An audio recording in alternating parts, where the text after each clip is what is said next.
And whatever you can get done is better. So this is the start for what you're going to do to build out that database, right? You've got 10 names now.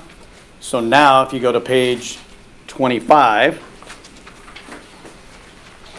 so number one, was it hard to come up with 10 names? It was? Why was it difficult? Because I haven't seen a lot of people that I have on a list. You haven't seen a lot of people that what? I don't have a list that has the right kind of people where they are and what's going on. This is So can you hear him? I've got here a database that is extremely A database that's extremely what? old. Old. Okay, so he's saying that what he doesn't have is he doesn't have enough of the right people in his database to do whatever it is. So sorry, Gary, here we go. Okay, why aren't they the right people? This database is probably 15, 20 years old. This database is 15 or 20 years old. That's my guess. That's not my database. It belongs to my wife. It belongs to your wife. Perfect.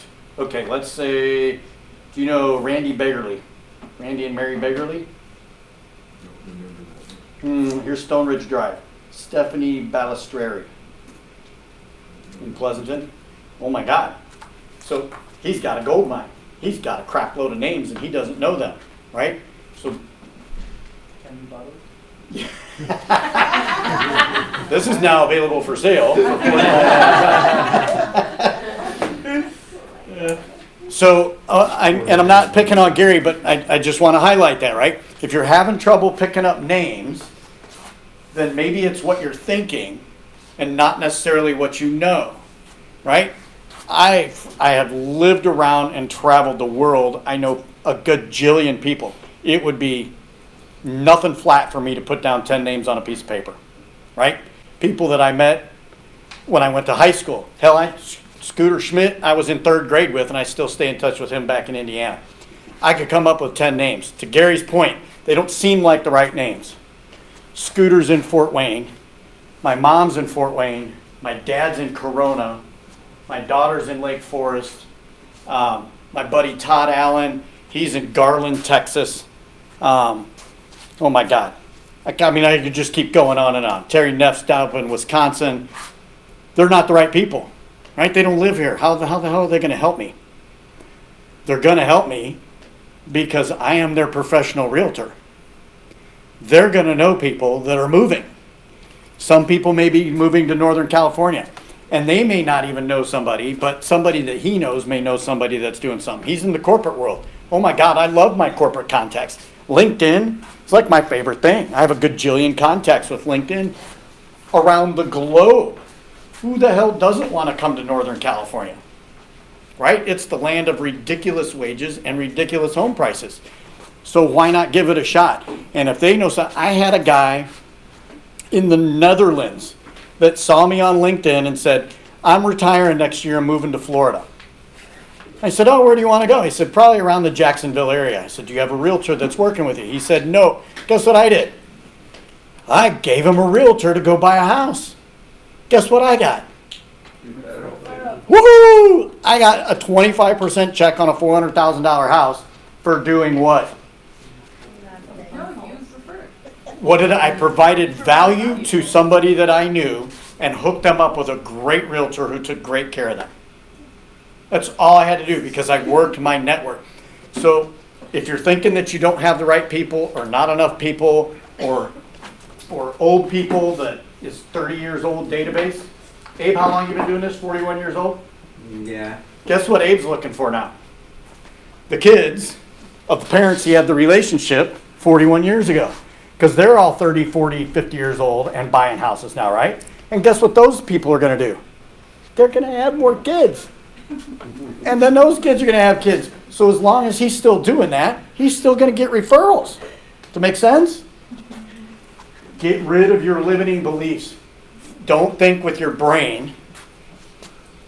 I don't even know what you need to think with now. But get out of your own way. The perfect example was the title company gal, right? Who the hell asks for a referral from a title company?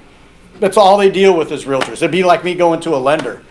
Oh my God, lenders, we are the lender's gold mine, right? All the lenders want to be our friends because we're the ones that refer business. It's really rare when somebody in the market that's buying actually goes to a lender first to get pre-qualified. It is ridiculously rare. So very rarely will a lender refer back to you. But how many times is a lender going to refer to you if you don't ask? Zero. Would they be shock and awe if you walked in and said, hey, let's go have a cup of coffee? Hey, by the way, do you have any clients that might be interested in buying or selling a home? If no, not right now, perfect. I'd love to just get one referral from you this year. Okay, cool. Because you asked. And then guess what you do? You reciprocate. Give them a deal. Right? So don't get in your own way when it comes to the database. You're going to find, just like my guy in the Netherlands, holy crap, I would have never thought that somebody from another country would call me and say, oh, I'm moving to your country, can you help me? It wasn't even I was hitting LinkedIn because I know a ton of people in this area from my business contacts, and I thought, oh, somebody may be around here. And the dude from the Netherlands is the one that calls me, not the people from down the street. So don't get caught up in your way. So you're going to take these 10 names. And if you struggle to get 10 names, hopefully now I've removed that barrier from your brain. And when you get out of here today, you'll whip through and just write 10 names down. And then you'll stalk the crap out of them like Kara does on Facebook. And then you can reverse look them up on white pages and their cell phone numbers and all that kind of garbage and court records and all that stuff.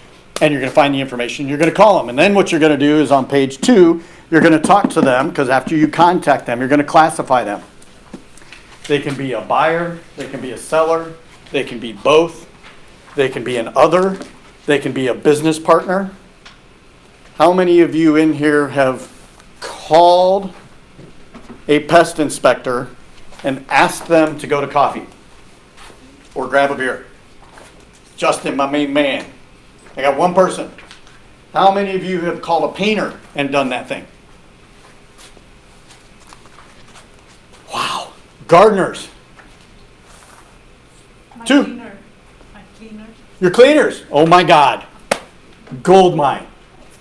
February comes around in my database, I'm picking up the phone and I'm like, hey, this is Lloyd calling. Yeah, just calling to see how the family's doing, how your job's doing. You know, did you do anything fun over the holidays? Yeah.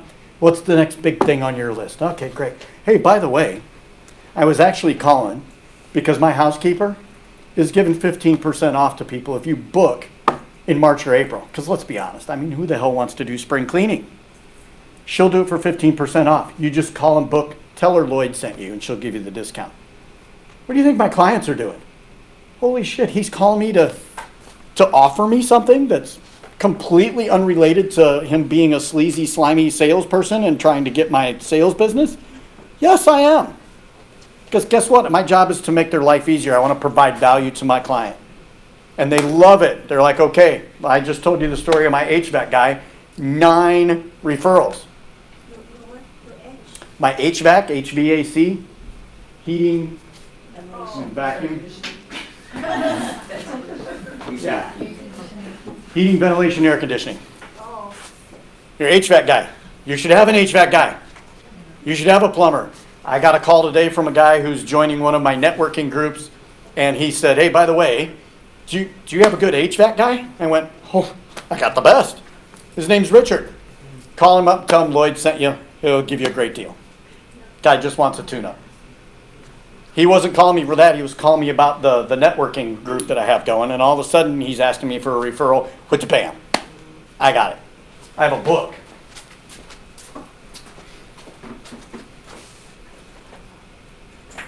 I probably don't have with me because it's in my truck.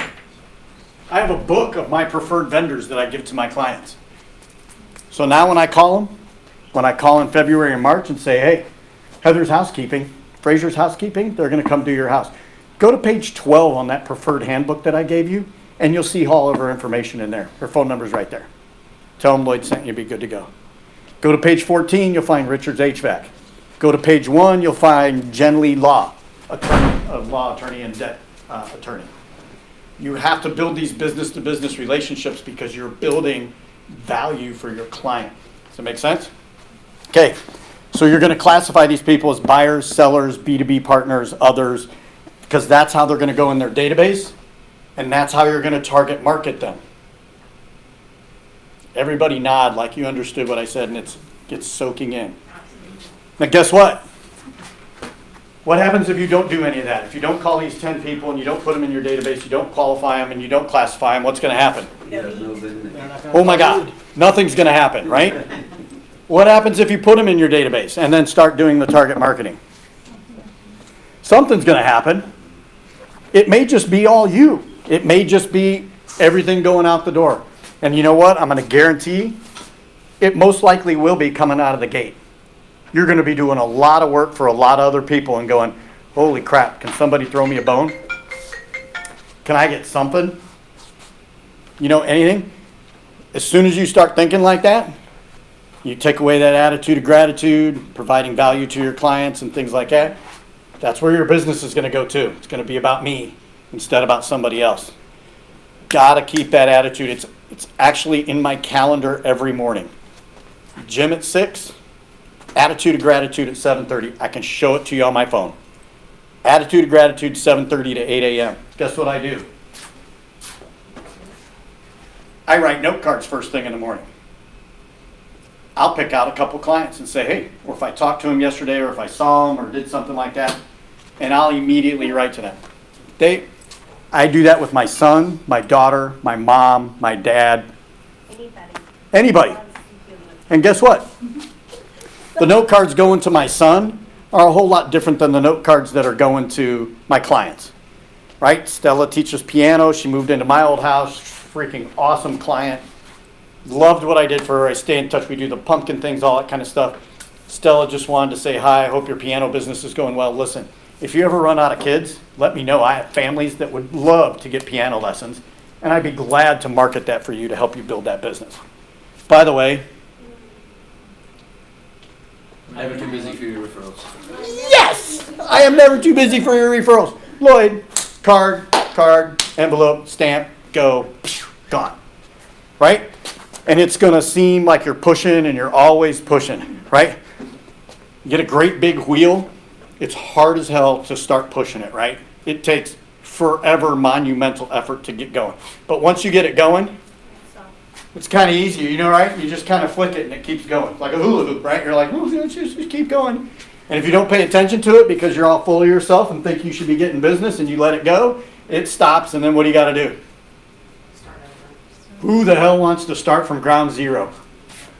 It sucks. I've done it twice until I figured out that I'm in business for myself, that I'm not a realtor. I'm a professional real estate consultant, right? I know the market and I know people and I can help people. Oh, springtime. Who wants to do cleaning? Not me. Jesus, your gutters are full of crap. You know, I got a gutter guy. Gutter guy will come over and clean those out. Probably be $100. Oh, thanks. Windows suck. I hate cleaning windows in the springtime. Right? I just keep providing. And then guess what happens? In about 9 months, 12 months, something clicks. And somebody goes, in a random conversation, hey, Lloyd, I was just calling because I had a teacher friend of mine in San Jose, and she just moved up here. She's living with her mom, but she's looking for a house. And I told her she'd be an idiot if she went to anybody else but you. Here's her name and number. Hey, Audrey, thanks for the referral. Enjoy a cup of coffee on me. Card, $5, Starbucks card, in the mail, gone. I'm rewarding the action, not the outcome. She could give me 5 referrals and none of them could ever make it. I don't care. What I care about is the referral. I care about that action, right? That's how you build the business. So classify your people after you talk to these 10 people and find out what their wants and needs are, and then put them into that category, right? That's called the classification part. I gave you another example of, you know, A pluses, A's, B's, C's, and D's. You can have buyers, sellers. You can create groups. So you can have buyer groups. And then guess what? In Command, you can target market and put them on a drip system that's about buyers. Same thing with sellers. And if they're other, then give them something fun to look at every month. It's the touch part that's important. The content can be important, but it depends on where they are. But the only way you're going to know where they are is when you talk to them. Because are you going to know when somebody's getting ready to buy or sell a home? It's not a trick question. You're not going to know, right? If we knew, hell, this business would be easy, right? We would just pick up the phone and go, oh my God, I see you were thinking about selling your house tomorrow, so let's get it on the market, right? It doesn't happen like that. But the fact that you're staying in touch with people and talking to them and getting things done stays top of mind for them, so that when it does think, and they're like, oh shit, Lloyd. Oh, Kara, who's the chick that stalks us on Facebook all the time? I'm going to call her, right? I don't care what you do it consistently and do it correctly and professionally, okay? So, quick question. Yes. You said writing the posters whom you have met like yesterday. Yep. So do you collect the address right then and there? Yeah, absolutely. Or drop it in their mailbox or something? Yeah, so what I do is, so if I meet somebody, even if I just meet somebody, so, I don't know, I'm trying to think of a good example. Because when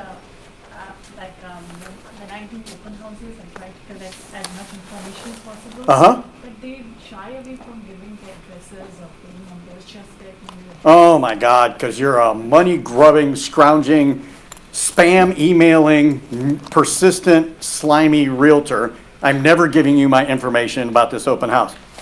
How many of you, so I have a whole nother class that's built around a certified open house specialist that talks about how to work an open house as your business. Because sometimes it's hard. If you don't have a game plan when you're going to your open house to do stuff, people,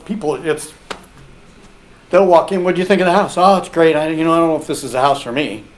Well, you better be able to find the house that's for them. Oh, well, if this isn't it, what are you looking for? I mean, this is 4 bedrooms, 3 baths, completely remodeled, hardwood floors, carpet, dual AC zone, corner lot, side yard parking for under $1 million. Yeah, then what are you looking for? Are you looking for Cinderella's castle? I mean, this is a great, so what, oh no, we want a 3-car garage. Oh, did you check out the listing on so-and-so? I'll tell you what, I'm going to be done in this open house at 4 o'clock. You want to meet there around 4:30? And we can take a walk through the house. Or one of my favorite things is, so how old is the roof? Oh, I totally forgot to ask that question from the listing agent. Tell you what, if you give me your name and number, I'll call you as soon as I get done with the open house, because there's a couple other questions I have to ask as well, and I'll call you back. If they're serious, they'll be like, oh, sure, here. If they're like, I don't know, I said, okay, great. Who cares, right? There's lots of business, but there's lots of ways to garner that. And it can be hard because people think of us as one step above used car salesmen, and we're below lawyers. So we're in a difficult position, and the only way to change that viewpoint with your clients is to not be that person, right? 90% of realtors don't do what we are doing right now. They don't educate, they don't implement, and they don't follow through consistently on what they're doing. So no wonder you get a bad rap. Dude, they took $60,000 from me when I sold my house. What the hell did they do? They put a sign in the ground. If that's how they feel, then we didn't do our jobs in the selling process. It should be an investment for them into you to help sell their house at the highest value. And so as you get around, you'll get these things. But we're starting with what we're starting with, which is our database. You got 10 contacts. You're going to call them. You're going to tell them what you do. You're going to classify them. And then you're going to campaign them on page 28. Right? So targeted marketing equals a touch campaign. So Keller actually has a number of touch campaigns through, they've got E-Edge written throughout here. Anytime you see E-Edge, just think command. Or cross it out and write command if you want to. They're tailored to buyers, they're tailored to sellers, and guess what? You can create your own. Want to send out a birthday message? Happy birthday, blah, blah, blah, whatever it is, and you create a birthday group. And you put in people's birth date, and it'll send them an email on their birthday. So you can create things outside of that as well. So an 8x8. Anybody know what an 8x8 is? 8 emails per week for 8 8 touches. 8 touches. Yep. What's a touch? Anything. Well, I'd like to classify it further.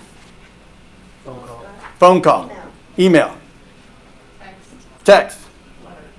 Letter. Handwritten note. My favorite one. Handwritten note. Right? Mail. Item of value. Gifts. A pop by. Yeah, a gift. A pop by. Hear a need, fill a need. I had a client who posted, this was about a year ago. They just bought their house. They were about a month into their house and she got sick. And she's got 3 kids. She got the flu. So I'm reading this on Facebook at the office. What did I do? I'm driving home from Livermore. I stopped by the Safeway. I got one of those gallons of chicken noodle soup. Cost me $4.26. And I turned on Merdell, dropped it off at her house, knocked on the door, sent her a text message. I said, I just dropped off something to hope you feel better. Guess what she did? She took a picture, put it on Facebook and said, oh my God, my realtor just dropped off chicken noodle soup because they heard I was sick. Why would you go anywhere but use Lloyd? Right? I just got a gajillion things for free advertising. Easy touch, huge market, right? But it wasn't because I wanted the business. It's because I wanted her to feel better, right? She needs to enjoy her house. She's got 3 little kids to take care of. Hear a need, fill a need. Get the touch.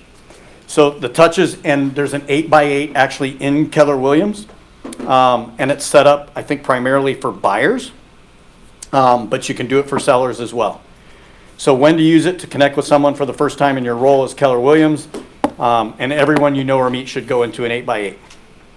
So it can be and that 8x8 may look like an email. Hey, was great to meet you, blah, blah, blah, blah, blah. I'd love to stay in touch, so on and so forth. Next week, you may call up and say, hey, did you get my email? Just want to make sure everything's going through. If you have any questions, so on and so forth. The third one may be a pop by, right? Or a handwritten note. Hey, it was great talking with you last week, so on and so forth, right? Then we move to a 33 touch. Once you get through the 8x8, you go to a 33 touch, which is what? Oh, I don't know, lawyers get kind of late. 33 touches in a year. It's a combination of mail, letter, cards, emails, drop-offs, thank you cards, phone calls, birthday cards, holiday observances, things like that.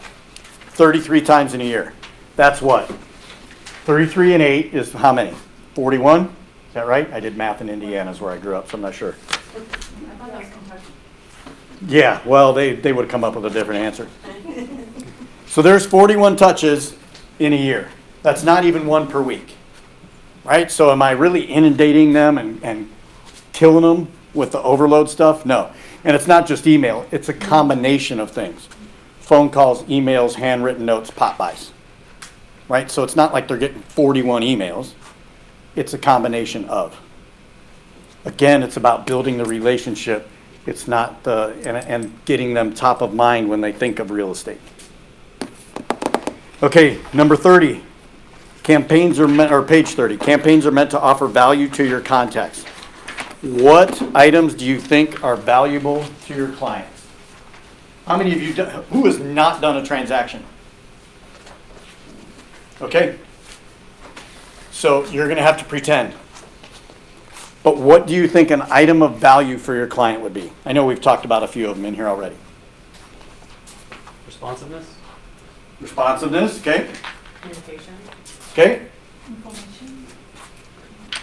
What kind of info? If he's a buyer, then all the steps you need to keep buying or the mortgage rates, Right? current rates. That would be valuable. What else? All the inspections and all that properties buying meets. Okay, we're getting a little transactional. Just think about it from you've got a past client. Okay. You've bought their home or sold their home. What do you think an item of value for them would be? Home value, A what? what is the value of the home right now? Yeah, you could do a CMA, right? Do that once a year. Every January, pop in, do a CMA, send it to them. Looks like your home value did this. Let me know if you have questions. What else? A follow-up call to see how things are going. Yep. Yep.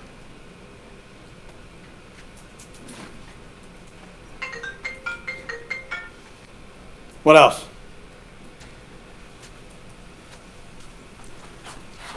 Oh my God, I'm bringing Red Bull next week. Okay, how about if you gave them information on Ring doorbells? Would they find that interesting, maybe? How about if you invited them to Nextdoor in their neighborhood? What if you sent them information on how to improve their credit scores? Or protect their identity? Or current interest rates so they can refi. Or current interest rates so they can refi? I'm literally making my phone calls, calling my database again. This is like March last year. Chit-chatting away, super nice couple, Amelia and Kenton up in Moraga. I had talked to Amelia before, so Kenton's on my list this time. I call him. He doesn't answer the phone. I left a message. He calls me back. He goes, hey, thanks for calling, checking in, see what's going on. He goes, yeah, we're getting ready to go sign the refinancing papers tomorrow. I said, oh my God, are you really? He was like, yeah. And I go, interest rates just took a huge hit today. They are down so low, it's ridiculous. So when you go talk to your mortgage person, make sure that you're getting today's rate. Don't lock into something now. He's like, what? I go, yeah, they went down like a half a point. He was like, what? And I go, call them and tell them, because it literally happened yesterday. He's like, I am so glad I called you. Kind of important to him, right? You got the mortgage rate stuff.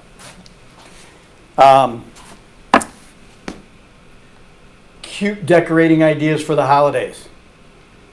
My least favorite of anything in the planet, a recipe card. Right? Oh my God, I hate that. But guess what? It's a touch. And some of your clients may love it. Right? Justin would like it. He's tired of making freaking blue box mac and cheese. So if I sent him something for a nice rigatoni that was easy to make, he'd probably be like, oh dude, I made that thing you sent me the other day. It only took like 20 minutes, man. I'm eating like a king. Right? So know your clients and figure out what to send them so it's there. Again, don't let your brain get in the way. Think about what's important to your clients. Put yourself in their shoes. Hear a need, fill a need. Right? So on pay, what else? How do you think these items of values would bring value and impact your contacts? I already gave you one example, but how do you think they react to that kind of stuff? It just fosters a relationship. Right? Right? The more times that you stay in touch with them and it's not about you, it's about them and what they can do to improve, trust me, they will think about you when it comes time for someone they know to buy, sell, or invest in real estate. Okay, here they go. A guide discussion on items, new values, and blah, blah, blah. So items of value. I think you guys covered a lot of that. Market statistics, business journal articles, local points of interest. Oh my God, what if you went down to Baskin Robbins and said, I'm going to send my 100 best clients a little card this month. Can I give them a 5% discount to your store? They have to come this month, right? It's October. They got to come by October 31st. If I get a little card and I put your name and number on it, can I offer them 5% off if they bring the card in? You know what? No. I don't want to know your 100 clients. I don't need 100 more ice cream cones going out of my shop. You'd be shocked at what people are willing to do if you're offering them something of value.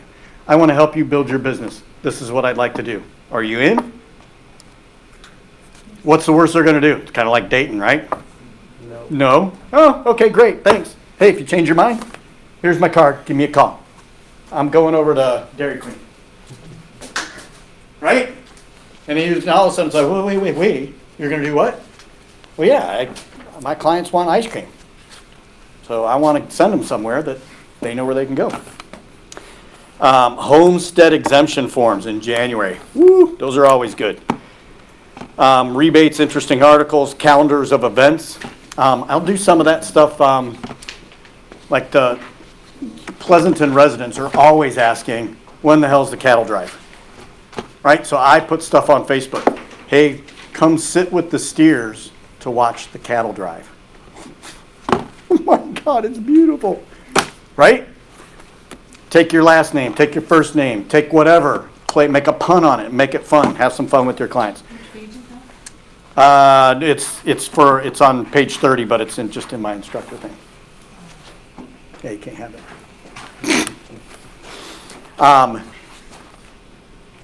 Anything you can think of. What would you like?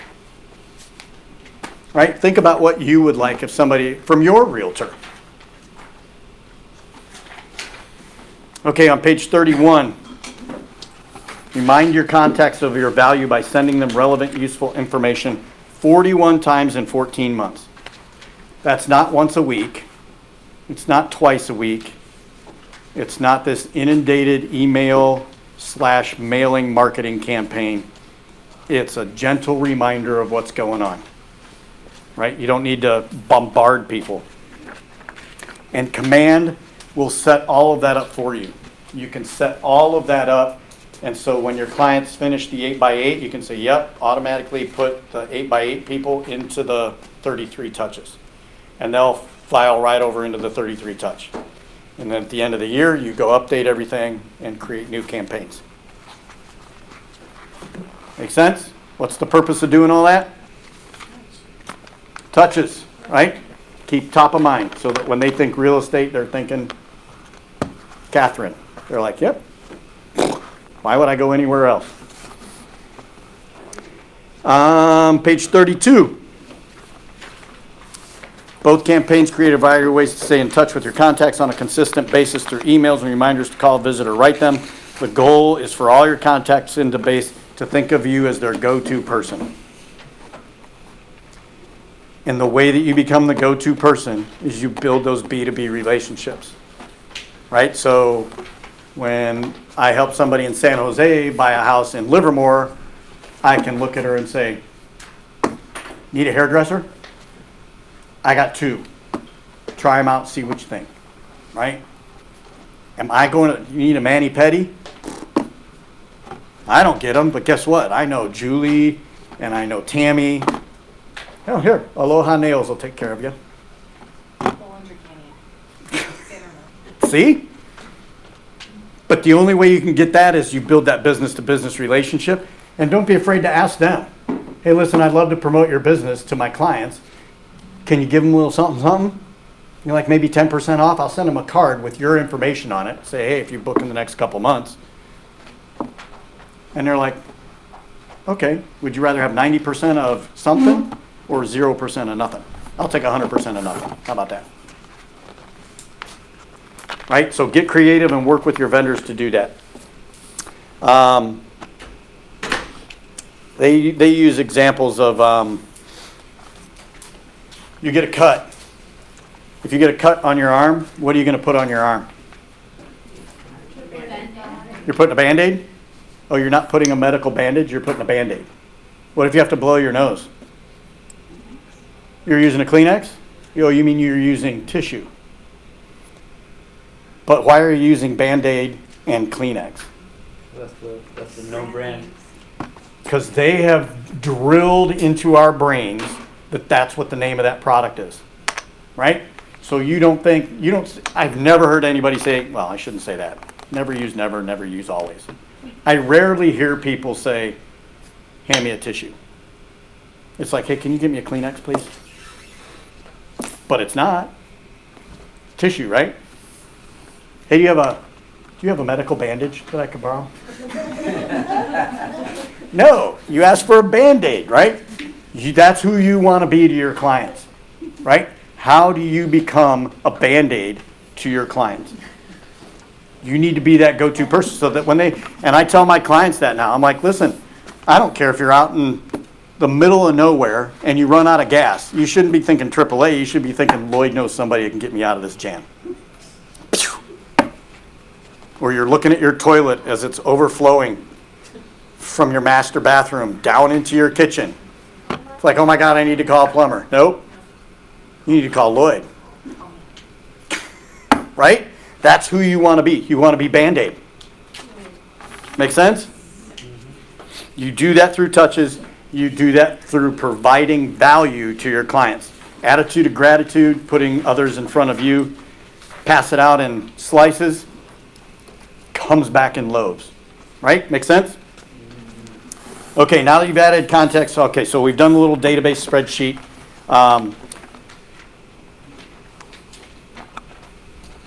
Okay, it says we're going to do that, and we're going to put them in there, and then we're going to do AHA, so we're not going to do that. So let's go to 34.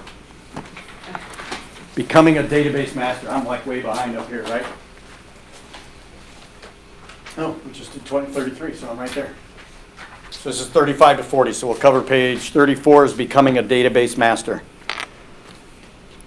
Okay, so I work by referral. Whenever I meet someone new, so on top of page 34, when it says your database lead generation, as soon as you meet someone new, you're going to get their contact information, you're going to add them to the database, follow up with a handwritten note, put them on an 8x8, and then follow that with a 33 touch. Right? Yes? Yes. So I meet Heidi in the grocery store because the line's long, and I'm complaining about the line, and then I say, hey, what do you do for a living? She goes, I'm a stay-at-home mom. I'm like, oh my God, hardest, least paid job on the planet. I don't envy you at all. Blah, blah, blah. By the way, what do you do for a living? Oh, I'm a realtor. By the way, if you happen to know blah, blah, blah, oh, can I get your name, number, and so on and so forth. I just meet you.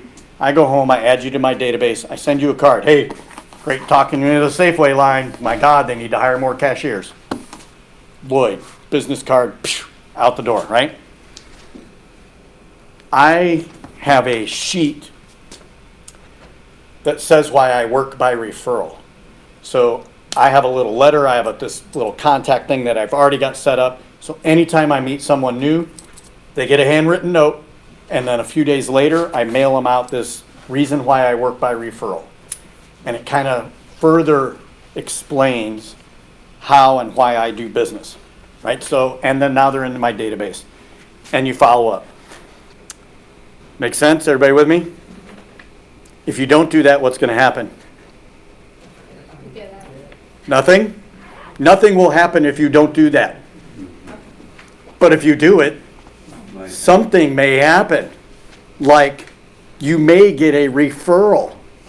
They may call their friend and go, I God, met the greatest guy in freaking Safeway today. It is crazy. And as soon as you get the referral, what are you going to do? Thank them and send them a handwritten note. Get the referral's contact information. If they don't want to give it to you, then just say, maybe you can do an email or a text introduction, right? So that way they're trading the information. Again, add them to your database. Call, classify, and qualify. And if they're hot, get the appointment. Oh my God, we're in the business of what? What's our job? Lead generation. My God, this should come out really quick, right? We're in session 2 now. Session 1 was all about lead generation. You're in the lead generation business, so if you get a lead, you can do what? You can act on it, and something may happen, or you can do nothing, and nothing will happen. So you can't be scared. And I'm not the Nazi that's going to drive your business. I'm the accountability guy that will help you grow your business exponentially, but you are the one that's going to have to commit to doing the work, because I'm not going to do your work. I got my own work to do. But I'll share everything that I know and what other agents I know are doing. I have no problem doing that, because there's plenty enough business for all of us to be successful. So get the referrals, thank them, thank the referral source. I always put a $5 gift card to Starbucks, and I thank them for the action, not the outcome. Right? And I don't care if you can do a $50 Red Lobster card. I don't care what you do. Do something that's like, hey, thank you for thinking of me. There's what? There's no lobsters around here. Okay. So. I know, there's not, well, there's no Olive Garden. I'm like, what? Right? I mean, who doesn't want some breadsticks and salad? And then when you call your referral source and you introduce them, you do the same thing that you do when you meet someone new. 8x8s, 33 touches, and away you go. Okay, putting it all together, page 35. There's an action plan. We're preparing for our next class, and then we're going to recall and remember. So your action plans. You're going to add contacts to your database. Okay? Yes. So what I want you to do is put a number in there right now. So where it says completed and date due, or due date, whatever it is. So the due date is, stand by, 22nd, is that right? It's next Tuesday. 10 contacts? I don't know. You want to do 10? You want to do 10 contacts is 2 database additions per day. Right? If you want to do 5 a day, that's 25. I know you're working 7 days a week if you're a realtor, but think of it as Monday to Friday as far as your performance. So you're going to put X number of contacts. Whatever number you write in there, commit to a number right now. If you're going to do 10 contacts, know that that's 2 per day. And it's got to be due by 10/22.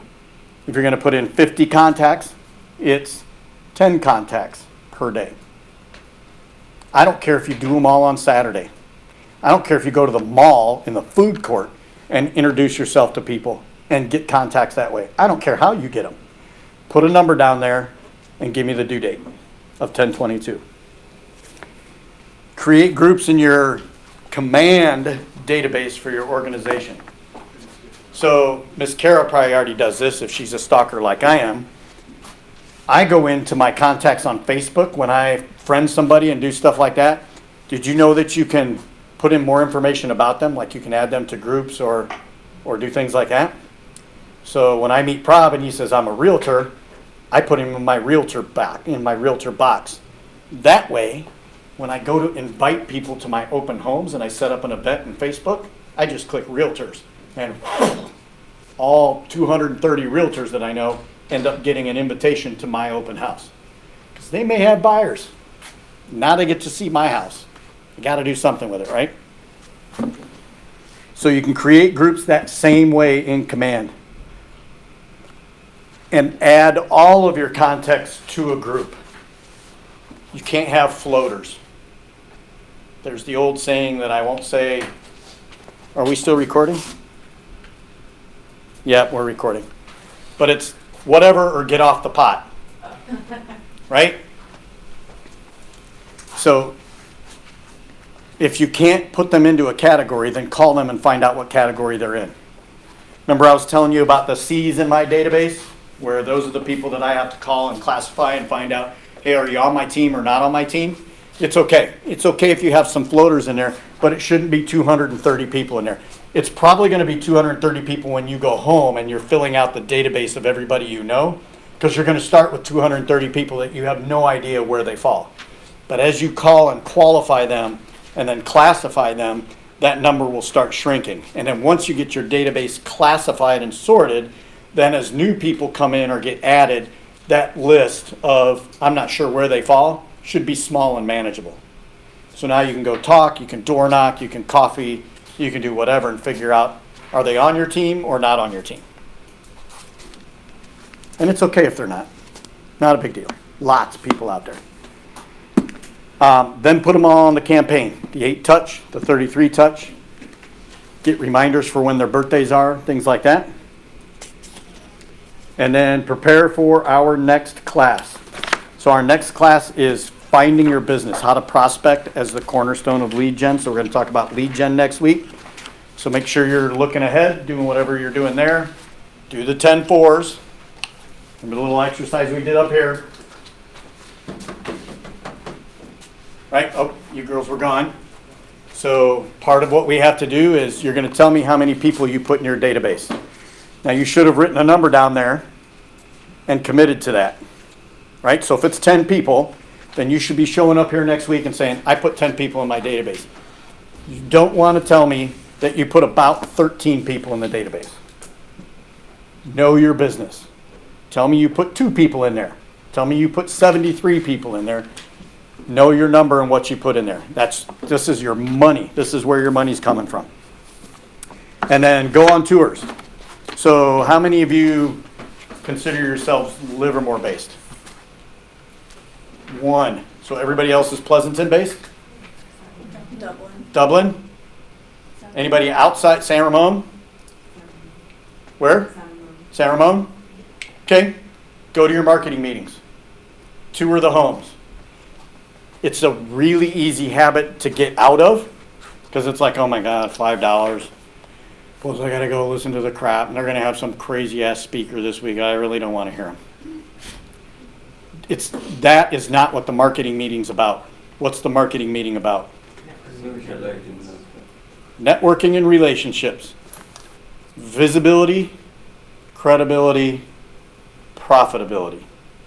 The more people see you, the more they're likely when they see your offer come across, where they say, oh my God, yeah, I know that person. And they'll tell their clients and say, we can trust Abe. I see him all the time, he can get the deal done. Make sense? Okay, preparing for our next class, we do the daily 10-4. So recall and remember. So what are the benefits of a database?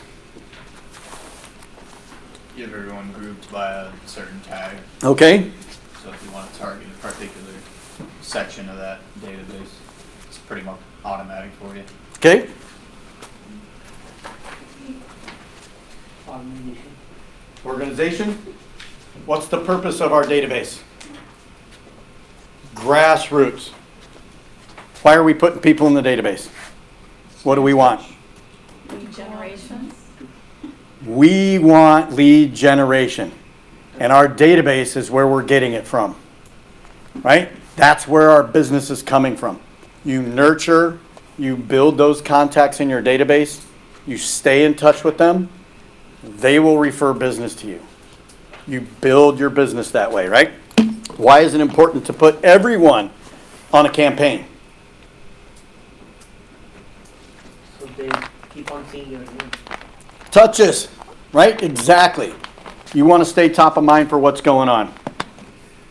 What's an 8x8 and when do we use it? 8 touches in 8 weeks. Use it for new prospects. I don't even have to look at the cheat sheets in here for that one. Perfect. What's a 33 touch and when do you use it? 33 touches a year after you qualify. Justin he was awake the entire class. You gotta love it. Okay. How many contacts are you gonna have by the end of Ignite? 12 weeks. 200. 200. Did everybody sign that piece of paper? I need that piece of paper back from everybody. That's your contract with me. We'll get a copy. I need another thing. You see, I made 13 copies. Who you did not get a copy? I know, I got a copy signed. I would like it signed. Oh, yeah. Copies. Yes. Did you all get these? My order. I get the team leader or designated Okay. signature. Can I get a copy? Well, he doesn't. Yeah, you guys. You know what? Make some more when we go up front. We can make some copies. I So what would we're gonna get do is after we come. contract. Yep. When we come from here, we're gonna go up to the copy machine and I will sign it because my commitment is to be here every time on time and help you guys build your business. Your commitment. Before you fill it, can please make a copy? Yeah, that's fine. Your commitment is to show up on time, get the information, and then go do it, right? You have to put the action into place, because if you do nothing, what's going to happen? If you do something, something's going to happen. How many new contacts do you have today? We just did 10, right? Okay. Let's see. Ahas for the instructor, behaviors, tools, accountability, Ignite with videos, which we don't have, and there's no corrections. Next week, prospecting is the cornerstone of lead generation. Also, at some point, I'm going to combine 2 classes because we want to finish this before Christmas, and I know we have Thanksgiving in there.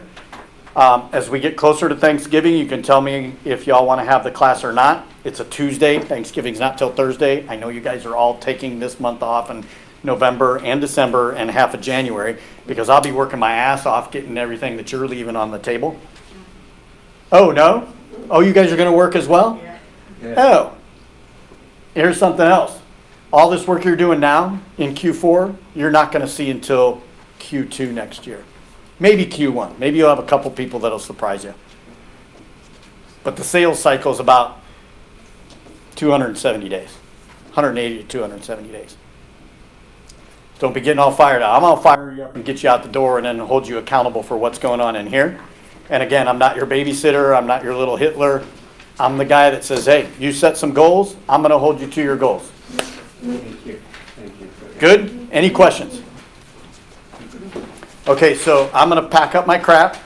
Well, I'm gonna go up to the copy machine. I'll sign everybody's contract, and then we can all get copies of the contract, and then we can set up for next Tuesday. Good?